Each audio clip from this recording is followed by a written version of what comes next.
నవాజ్ నవదుర్గ లెక్క మారి నలుగురితో కలిసి ఒక అమ్మాయిని చేసిండు. అది కూడా ప్రేమించి పెళ్లి చేసుకొని ఫస్ట్ నైట్ రోజు కూకట్పల్లిలో ఆఫీస్ స్పేస్ రెంట్కి కావాలని ఇంటికొచ్చి మాట్లాడి, ఇంట్లో తండ్రి లేడు తల్లొక్కతే ఉంది ఈజీగా పటాయించవచ్చు మొత్తం మన గ్రిప్లోకి వచ్చేస్తుంది అని ప్లాన్ వేసుకొని, నేను ఆల్రెడీ మతం మారిపోయినా నీకోసమే నేను నిన్ను ప్రేమిస్తున్నా అని నమ్మించి మతం మారినట్టు ఒక ఫేక్ సర్టిఫికేట్ చూయించి పెళ్లి చేసుకున్నాక ఫస్ట్ నైట్ రోజే మత్తు మందిచ్చి ఆయన ముగ్గురు అన్నతమ్ముళ్ళతోని దోస్తుతోని కలిసి చేసి అంతా కూడా వీడియో తీసి ఆ వీడియో చూపించి తల్లిని బిడ్డని బ్లాక్మెయిల్ చేయడం మొదలుపెట్టిండు. నువ్వు మతం మార్చుకో, నీ పేరు మార్చుకో, పూజలు చెయ్యకు, బీఫ్ తిను అనుకుంటా బ్లాక్మెయిల్ చేసుకుంటా తల్లి బంగారం పైన ఇంటి మీద 30 లక్షల లోన్ తీసుకొని జంప్.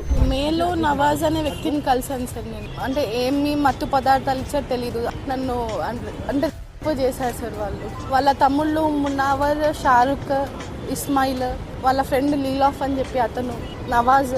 తర్వాత నన్ను ముస్లింలోకి మార్పించుకున్నారు సార్. నజీరా అని పేరు పెట్టారు సార్. బీఫ్ తినిపివ్వడము, కల్మా చదివించారు.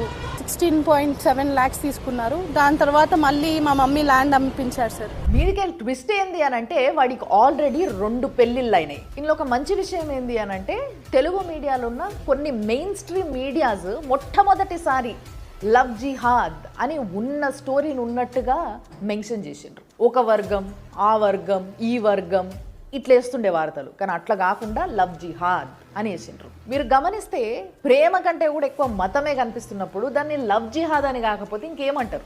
बोलूं सर, जब तक ये रेपिस्ट लोग को अपन पुलिस लोग ठोकते नहीं ना, तब तक कुछ नहीं बदलेगा सर.